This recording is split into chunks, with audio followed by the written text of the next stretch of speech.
The Fire Emblem and Pokémon fanbases have pretty significant overlaps, and when you think about it, this makes a certain amount of sense.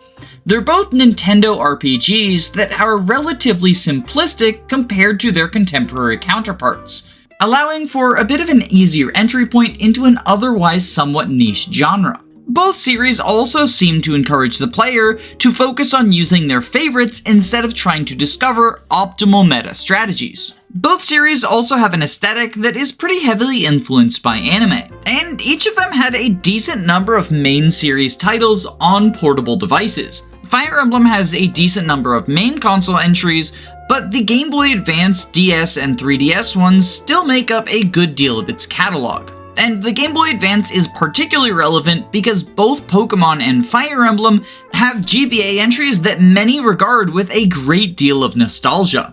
If Pokémon Emerald was a big part of your childhood, there's a decent chance that the Blazing Sword would appeal to you as well. And since the two series have so much in common, I thought it would be interesting to take a look at how the 18 Pokémon types might correspond with the various Fire Emblem classes. Couple of ground rules before we get started. I'm going to try assigning each of the individual types a class from the Fire Emblem franchise, but I'm not going to assign specific dual types or Pokémon what class they would be. I'm also only going to use classes that are consistently in multiple games. As cool as things like Dread Fighter, Mage Cannoneer, and Kinshi Knight are, these are not staples of the franchise. A class doesn't have to be in every Fire Emblem game to be common, but it has to be in enough that it feels reasonable to show up in whatever the next mainline FE is. Although there are some classes that change names throughout the franchise, such as Bow Knight, Ranger, and Nomad, which I do consider to be a singular class just under different titles. Lastly, I'm only going to be using every Fire Emblem class once, and this includes classes that traditionally promote into each other, so Cavalier and Paladin count as a single entry. Although I am separating Mercenary and Myrmidon because aside from in Gaiden and its remake, these two classes are considered separate from each other, at least in the titles where both of them exist. And the same goes for Archer and Bow Knight. While it's true that in the Sacred Stones as well as the Valentia games, archers can promote into mounted units, in the majority of titles you have unmounted archers and mounted archers, separate from each other and never the twain shall meet. I think that does enough groundwork for an introduction, so let's dive into our typings. I'll start with an easy one, the Flying type. There are two different common class lines in Fire Emblem with Flight, Pegasus Knight and Wyvern, so it definitely has to be one of these two. It just wouldn't make any sense to assign Flying to a grounded class. Personally, I'm going to go with Pegasus Knight instead of Wyvern. There's a couple of reasons I think this pairing is more fitting. Pokemon often gives the players access to weak early game birds, and this archetype parallels the early game Pegasus of Fire Emblem quite nicely. Additionally, these early Pegasuses are often much more focused on the flying aspect of their kit than pure combat, a trait that does not apply to most Wyverns in the franchise, who typically have very high stats compared to their peers. Although the one area where Pegasus Knights tend to excel, their speed, is something that feels much more like a flying attribute, as in real life flying creatures tend to be quite fast, and the same often applies in the world of Pokemon. Sure, there are slow flying Pokemon, but I tend to find that the slow flying types tend to have a different typing as their primary focus, such as Corviknight, who I would consider steel before I consider him flying. Meanwhile, the primarily flying-based Pokemon tend to be quite fast. While we are on the topic of judging based on a movement type, Water is another very easy Pokemon type to assign a class. As the pirate boss in Path of Radiance says, "Scallywags of the sea are we get our gold with axes bold." Although truth be told, as obvious as it seems to make water types into pirates, I was quite hesitant to assign this pairing. Water types tend to be quite competent regardless of how their stats are distributed, with the exceptions like Luvdisc standing out as being particularly bad since the water type itself won't even save them. Meanwhile, pirates are not exactly a class that I would say are well known for being strong. On the higher difficulties of Fire Emblem 11, Daros recruits himself to death, and Dart and Geese are some of the most laughable representatives from their own games as well. As such, it feels weird to assign a type as strong as Water a class as weak as Pirate, even if there is the thematic linking of, well, Water. But I can't really think of another class that suits Water better, and there is an argument that could potentially link Water to Pirate if you squint at it. You see, for the most part, the strength of water types comes down to their position in the type chart. Water types only have two weaknesses, electric and grass, and while electric is quite strong, it's also usually pretty limited, and grass tends to fill into more of a support role than an attacking one. Meanwhile, water resists powerful attacking types like fire and ice, and it hits a large amount of the type chart for either neutral or super effective, thus making water-type attacks very spammable and water-type Pokémon very resilient. The way this could potentially parallel Pirates is in their weapon type, axes, as axes tend to be well positioned within the weapon triangle of Fire Emblem. In many titles, the vast majority of enemies have lances, and this is especially true of the games where pirates are most relevant, the Game Boy Advance and Arcanea titles. Axes also tend to be quite solid due to their high might and access to the hammer effective weapon, allowing you to take down the bulky armor knights you might have trouble with on other physical units. As such, whenever a pirate is successful, it tends to be less on their own strengths and more on the strengths of axes, which I would say is kind of equivalent to a water type being successful on its position in the type chart. It's definitely not the perfect argument, but I think it's the best one I can come up with for the water type as a whole. A much more straightforward type to categorize is the psychic type, as these are typically fast, physically frail Pokemon who attack on the special side of the spectrum, and special is basically Pokemon's equivalent to magic. What I'm saying is that psychic types are mages. While it's true that there are some bulky psychic types like Cresselia and Reuniclus, I tend to associate the brand much more with the fast, heavy hitters like Alakazam and Gardevoir. And that same trait applies to mages in Fire Emblem. For every bulky frontliner like Pent, there's a frail backliner like Soren. But perhaps the saddest thing that mages have in common with the psychic type is their trajectory as far as viable units from the earlier games to the later ones. In RBY, Psychic was king, but slowly changes over the generations pushed it to the point where it's actually kind of a bad typing now. Mages weren't exactly on the level of Gen 1 Psychic in the early Fire Emblem games, but they were still incredibly strong, in part because other units just did not have a resistance stat. But slowly over time, enemy units have been given higher and higher resistance stats, and Tome Might, alongside its weight, has been nerfed further and further. There are still some powerful mages that can break the mold, but by and large, I wouldn't consider mages to be particularly good at combat in modern Fire Emblem. As for Psychic's nemesis, the Dark type, this is another pairing that is pretty obvious. In fact, it's right there in the name. The Dark type best matches Dark mages. Sometimes referred to as shamans, these are magical warriors who leverage dark and/or evil and/or ancient magic against their foes.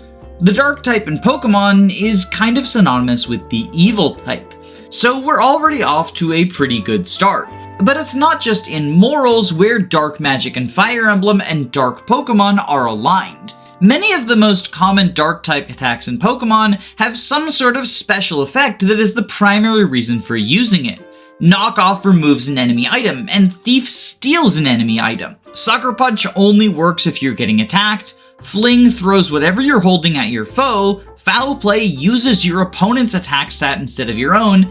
Pursuit chases down fleeing foes. And Beat Up has such bizarre mechanics that I'm afraid to explain them in the video because I guarantee you I'll get them wrong. Sure, Dark isn't the only Pokemon type with secondary effects, but it is the one that most consistently has unique effects tied to its attacks. Meanwhile, Dark Magic does a similar thing. Luna pierces enemy resistance. Nosferatu sucks their health and heals you. Ruin has really high critical hit rate, a oddity amongst tomes. Mire is the only long-range spell in Awakening, and the various Three Houses dark spells debuff or even freeze your opponents. Arguably the first dark spell ever was Imhulu, which created immortality in the hands of Garneth. Although this is more of a story thing than anything, so if I want an early example of dark magic with special effects, I'll point to Thracia, where enemy dark mages can poison you.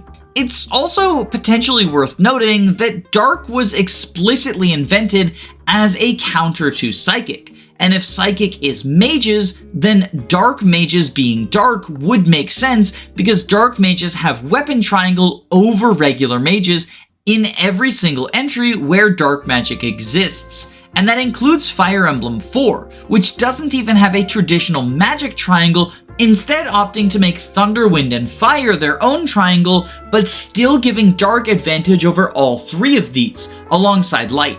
Although, speaking of light magic, in Fire Emblem, Monk or Light Mage is the third wheel in the triangle that is Anima Dark Light. But in Pokémon, the third leg of the triangle is Fighting type, and the Fighting types don't really have anything in common with Monks or Light Mages.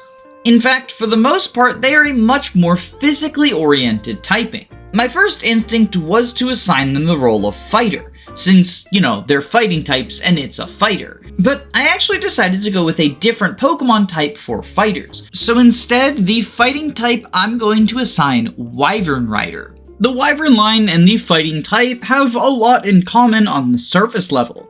Both are very strong physically oriented units, traditionally with higher strength and defense but kind of middling speed. Their main Achilles heel is attacks from the special end of the spectrum, since Psychic types prey on Fighting types, and Wyvern Riders tend to have a pretty low resistance stat. The more middling Wyverns in the series tend to have accuracy issues, which could be considered a throwback to Submission from Generation 1. And both halves of this pairing enjoyed a time at the top of the proverbial food chain.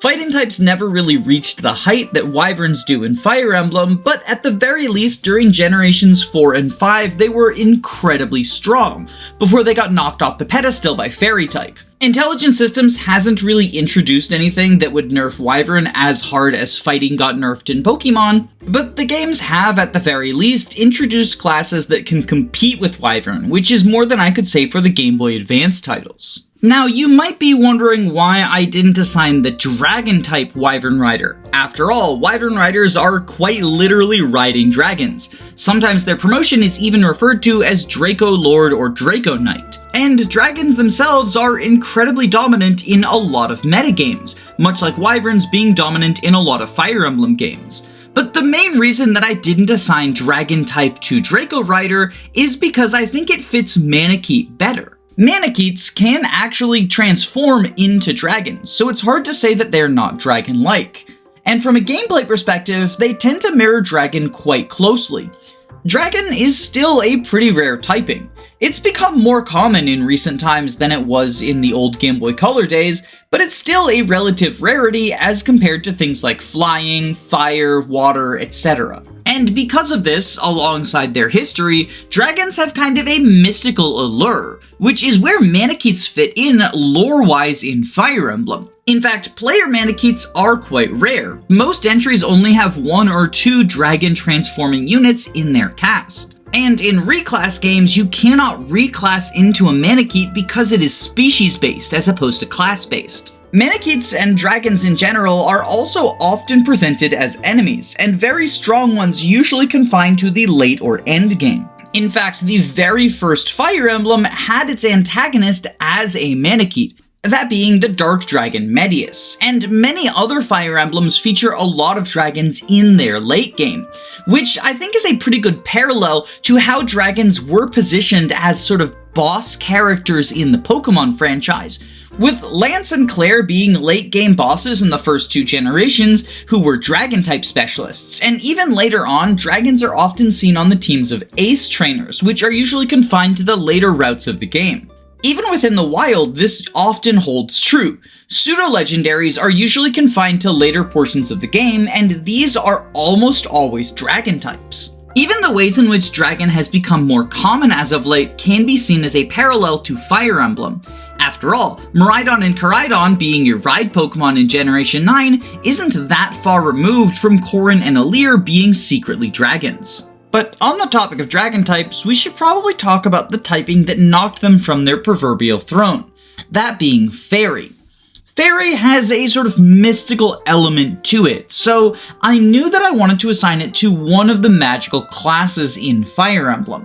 Combine that with the fact that many fairy types fall into a sort of utility role with things like Friend Guard and Follow Me on Clefable, or the various healing moves on Comfey. One of the native staff classes, those being Priest and Troubadour, felt appropriate, but I had a hard time deciding which one. The fairy typing is incredibly powerful, which initially had me leaning towards Troubadour, since Troubadours are by and large better than the dismounted healers.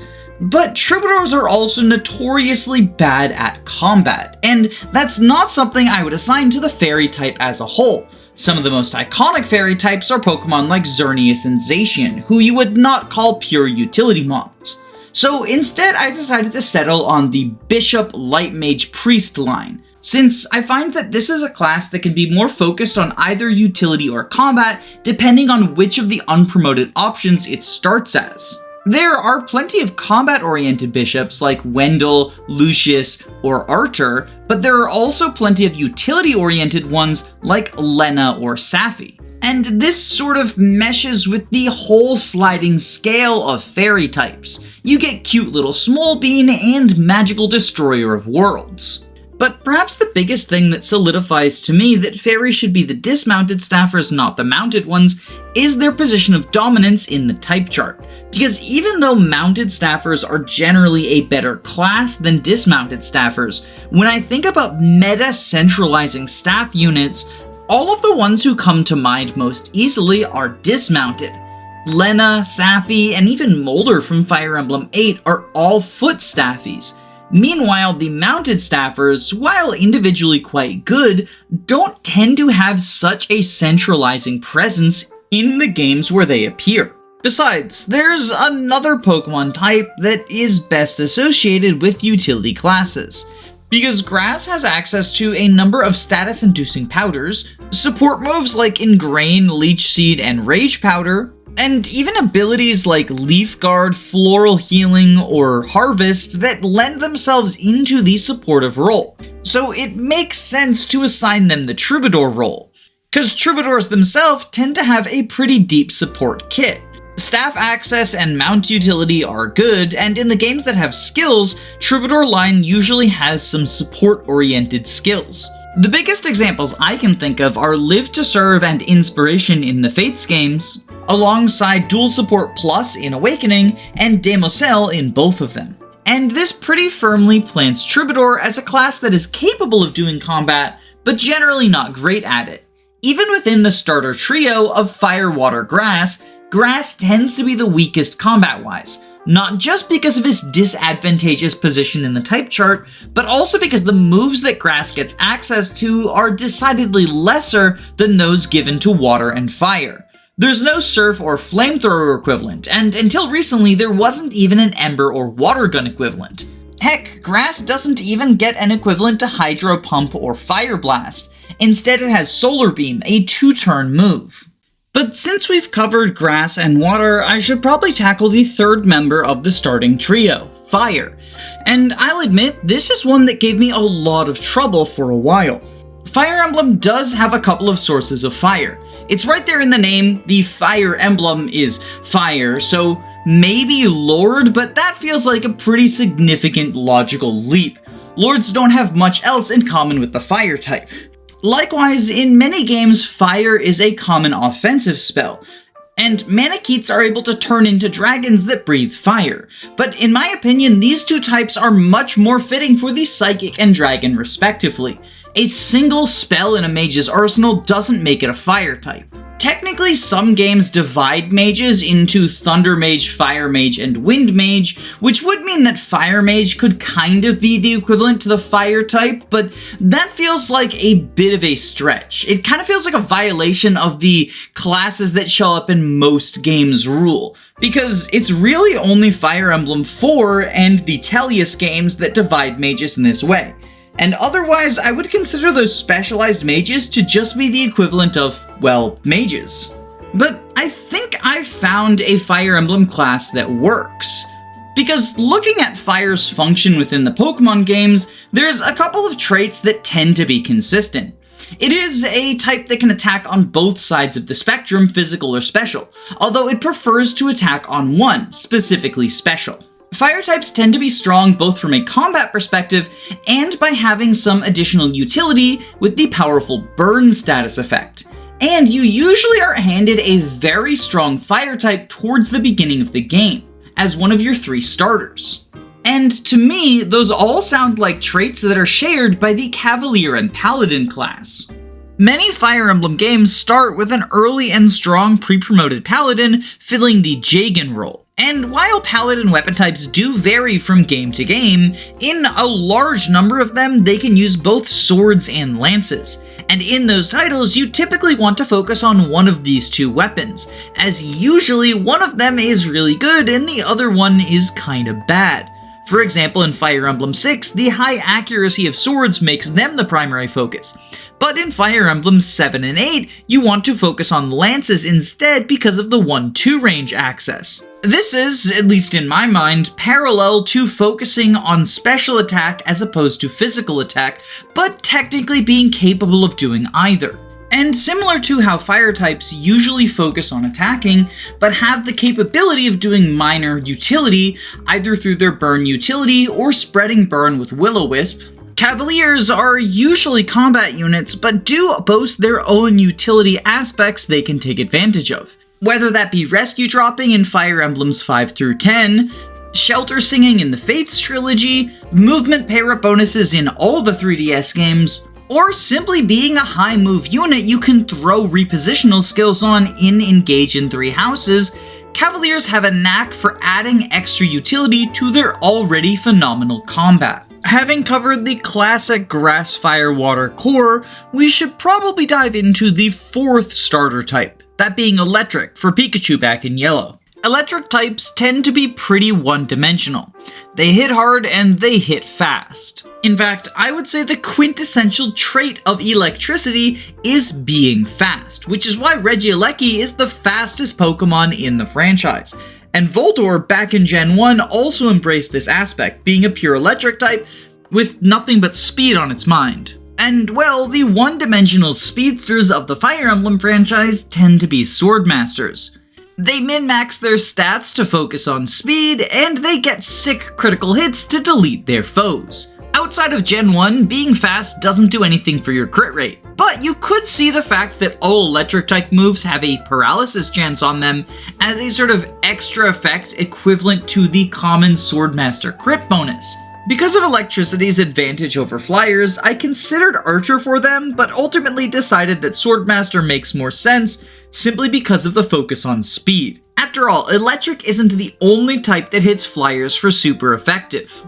Instead, I think the Ice type is a much more fitting pick for the Archer class line. Using flying effectiveness as a jumping off point, Ice focuses on offense much more than defense, despite what Game Freak continues to try with the various slow defensive Ice types.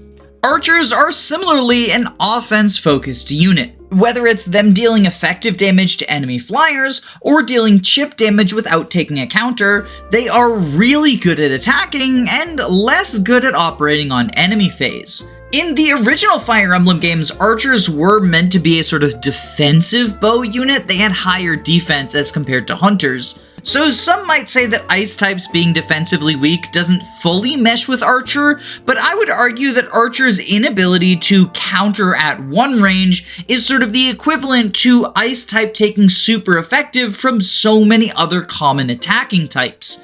It's not impossible to set up an archer for success on enemy phase, but it's much better to focus on their player phase action, and Intelligent Systems seems to have actually figured this out, because in recent titles, the strengths of archers are primarily player phase focused. Whether it's skills in modern games like Quick Draw and Fates, or the bow range plus skills in SOV and Three Houses, or the focus on combat arts like Hunter's Volley, or just the incredibly high might and hit of bows in modern games, archers tend to be very successful on player phase, even though they are limited on enemy phase. I do want to make one thing incredibly clear though. I'm not assigning Archer to the Ice type because I believe it's a bad type. While it's true that Archer sucks in Fire Emblem 7, 8, and 9, I find that bows are quite desirable in most other Fire Emblem games. And I even did a video on the history of bows in Fire Emblem, exploring what games they are good or bad in. It's linked below, and if you haven't seen it already, I would highly recommend it. It's one of my favorite videos I've made. And since I'm already shilling, I should probably mention liking and subscribing helps the channel. And if you have the funds to do so, supporting me on Patreon is extra appreciated. My patrons are actually the ones who voted on this video topic, and they currently have access to a behind the scenes clip from an older draft of this video where I had switched around the types assigned to fighting and steel, since I felt like either of them could have applied to the Wyvern class. But with that in mind, let's talk about what I ultimately ended up assigning to Steel type. Although it probably won't surprise anyone, Steel is a physically defensively oriented type. Oftentimes Steel types can hit hard, but the primary focus of the typing is its defensive qualities. And well, the most defensively oriented class in Fire Emblem is Armor Knight. Heck, they're even named after armor, and their armor is made of steel. Or at least some sort of metal, because the Steel type in Pokémon acts as a shorthand for metal in general. It feels a little bit weird assigning one of the weakest classes in Fire Emblem to one of the strongest types in Pokémon, but I challenge anyone to say that Steel type Pokémon and Armor Knights don't mesh well with each other, both from a thematic standpoint and a gameplay one. It just so happens that defensive qualities are more valuable in Pokémon than they are in Fire Emblem.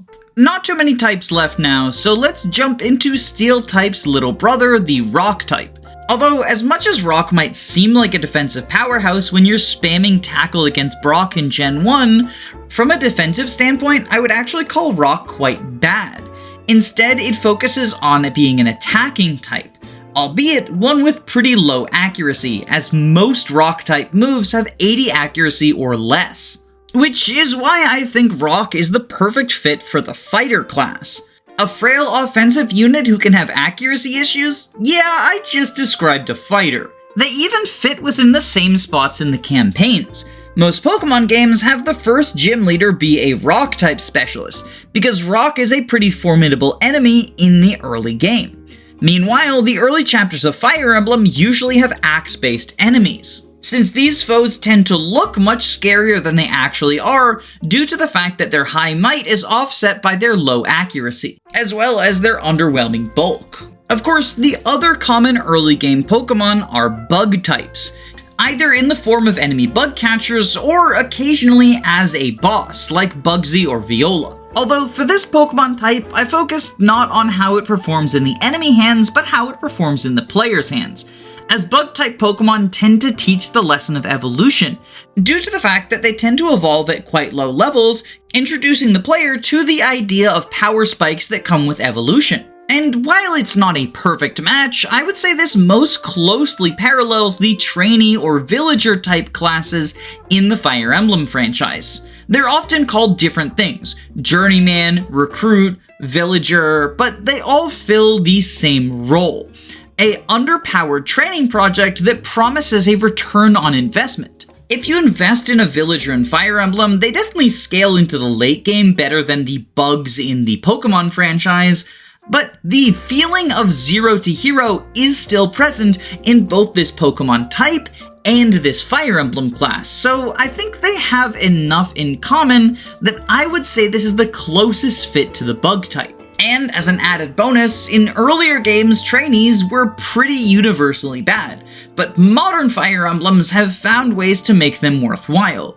which on a meta level kind of parallels the fact that the most recent couple of generations have given the bug type a pretty big glow up as well, even though it's still one of the more underwhelming types in the Pokémon franchise. Although no discussion of underwhelming types would be complete without Poison, a type that I legitimately think was designed with the intention of being bad. You see, Red and Blue were kind of designed with old school RPG tendencies in mind, and so some of the Pokémon were made purely to be enemies, which is why Poison types are frequently owned by Team Rocket and other villainous teams.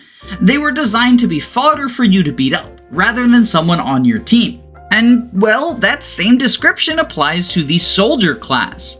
Soldiers actually didn't even have a promotion until Fire Emblem 9, because they were meant to just be goons that you could beat up. Playable soldiers did eventually come to the franchise, but they still kind of felt underwhelming because they had a lot of DNA of a class that was not designed to be balanced or even particularly useful.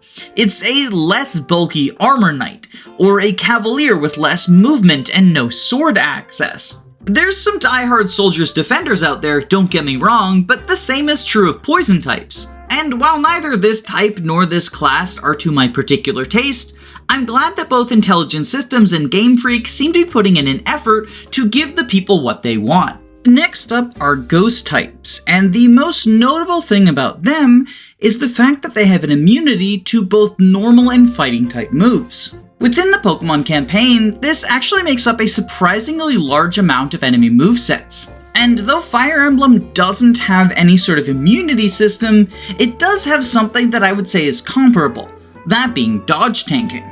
The class who I most associate with the ability to dodge tank are thieves, as oftentimes these units are given a special weapon in the form of daggers in order to attack people at 1-2 range and use their nimbleness to avoid enemy encounters. For what it's worth, I consider ninjas in Fire Emblem Fates to be a subtype of the thief class, similar to how samurai is basically just Myrmidon under a more Hoshiden flavored name. But even in the games where thieves are using swords instead of daggers, their nimbleness seems to manifest in terms of avoidance, at least if you're allowing them to do combat. Of course, Ghost is not the only type with immunities. Famously, Ground is immune to electric. And since electric is Swordmasters, my first instinct was to find a class associated with high luck who would be a good counter against any sort of crit-based strategies. But unfortunately, the only two that came to mind for me were Thief and Cleric, both of which I felt fit a different Pokemon type better. I asked my Discord for ideas, and they brought up Pegasus Knight, Troubadour, and Dancer, but none of these really felt ground core. Although if you're a huge ground type fan, you're welcome to pretend that I assigned Dancer to ground type in order to claim that it is the objective best typing in the Pokemon franchise. But I decided to go a different direction. Instead of focusing on lucky classes, I looked at ground type's other main trait, the fact that it tends to Unga Bunga by clicking the Earthquake button. And I think I found myself a Fire Emblem class that is a similar offensive one-trick pony. The Animal Transforming Units. These are referred to by different titles in different games: Laguz in the Tellius games, Wolf Segner and Kitsune in Fates, Tagul in Fire Emblem Awakening, but they are common enough that I would not be surprised if the next Fire Emblem game included its own form of animal shapeshifter. And while they do bear some similarities to Manakets, I would still consider them distinct from the Dragon Transformers of other Fire Emblem games. The reason I refer to these as one-trick ponies is they tend to be much more limited in the weapons they use. Other Fire Emblem units often get access to iron, steel, silver, throwable, killer, effective weapons, all sorts of different tools in their toolkit. Meanwhile, the beasts usually only have one attack. Whether it's a single stone, a tooth, a claw, it's always just clicking the same button, and as such they feel pretty one-dimensional, similar to the Earthquake button. The Fates games did expand upon this class and give access to 3 different stones, but for some reason Revelation, and even to a lesser extent Birthright, decided to be kind of stingy about when they give you the higher ranked stones. At least Conquest gave them to you relatively early and gave you a second copy in Valoria's Paralogue. This is definitely the type matching I'm least happy about. It does feel like more of a stretch than the others, so if you would prefer to consider ground types dancers due to their high luck, as well as the luck plus 4 skill being linked to them in the 3DS games, that's perfectly understandable and probably just as valid as my choice of beast classes. But with that being said, we only have one more Pokemon type out there, and it is normal. Now, the obvious joke would be to say that no one in Fire Emblem is actually normal. But that would be rude and disrespectful to the hardworking mercenaries in the various Fire Emblem casts. These guys are just clocking in for their 9 to 5. They got hired for a job as a mercenary, they're here to get a paycheck. Nothing too special, nothing too out of the ordinary, they're just utterly normal. And honestly, that's super fucking relatable. No wonder mercenaries are such popular units and classes. Ogma archetypes of the world, know that you have my respect. But those are my choices for what Pokemon types would be assigned to what Fire Emblem classes. This is obviously a very subjective list, so if you disagree or would assign different classes to different types, let me know in the comments. I'm curious to see what other people would do with this fun little thought exercise. And for anyone wondering, the Stellar type is the Bride class from Awakening's DLC. Don't ask me why, it just is. Thank you to Erica Ford, YLO1, George Grenville the 7th PM, Jamie Collins, Thick Molder, Arvis, Tailored Muffin, Floahay, Faulty Videos, Lyra, Kyle Madison, Derek Williams, Just Riley, Anna Cabana, Some Trades, Dysike, Ginger, Root Beer Pants, Queen Eliza, Aerith Emblem, Adele, Gabe the Green, Controlled Aegis, Roman Kormancic, Nick Knack Hammersmack, SUP, Caius Cole, Histiklop, Bree, Punchfighter Champion, Eggman, Eris, Len, Gameboo, Karosa, Fyrant, Your Doctor, Guiji555, Smaz Ruby, Zycrom, Robin D, Alenby, Hound Dogs, Girl Boss, Lizard Bongwater, Christopher Bueno, Marin McLean, Jaden, McBoots, Calamity Callie, They Thumb, Andu, Reflect, A Clever Username of Lies, and especially my Jagans, Toaster But Really, Lilzabeth, Shermie's Wife, and Bethany. Your support makes this channel possible. So I hope you have a wonderful day. Stay safe, gamers.